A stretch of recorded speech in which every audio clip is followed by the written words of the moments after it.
Once you have created your session, you can import your photos by clicking on the top left button. This will open the import window. Let's review the main options we can find here. First of all, you need to select the folder you'd like to review for import. This could be an SD card, an external hard drive, or any OS folder. Click on Choose and browse to select the folder you want to open. In this case, we will choose to include subfolders. You can also check this box to exclude any duplicates. Next, you need to select the destination folder. By default, they will go into your session folder. In this case, we'll select the capture folder. Keep in mind that all the photos you choose to import will be copied into the destination folder. By default, the images will maintain their original camera naming. We can choose to rename them to our preferred standard. For example, we will use tokens to automate the renaming of our imports.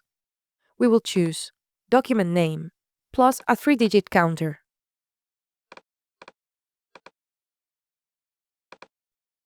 At this stage, you can also automatically back up your files for extra safety by checking this box and selecting a location for it.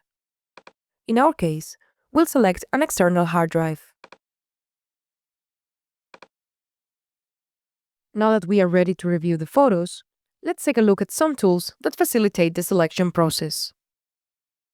The Group Overview allows us to group images by similarity.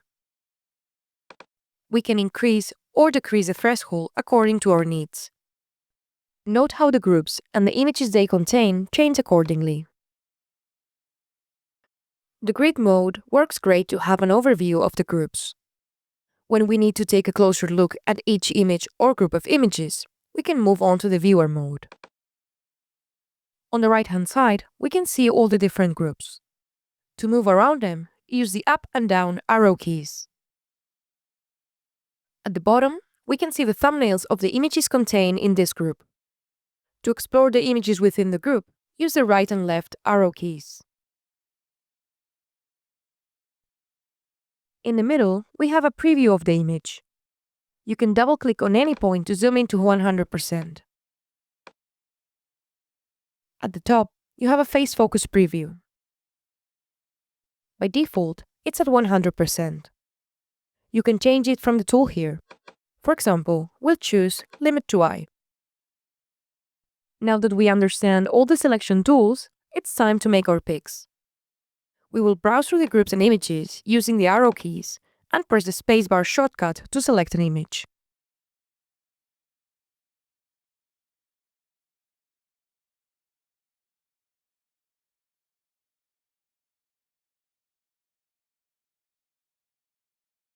You can always check the keyboard shortcuts by pressing here. Let's now take a look at the metadata options. By selecting a photo, you'll be able to see all the file metadata, such as camera model, file size, or focal length. You can also add some metadata, like copyright information or image description. Note that the information in these fields will be applied to all imported photos. It is also possible to add color tags or star rates to our files by clicking on the fields underneath the images or by using the default keyboard shortcuts in Capture One.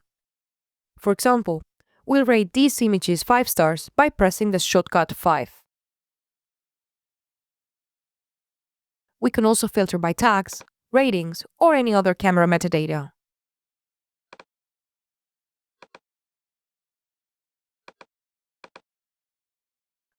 Once we have selected our images and added all relevant metadata, we can decide if we'd like to apply any adjustments upon import.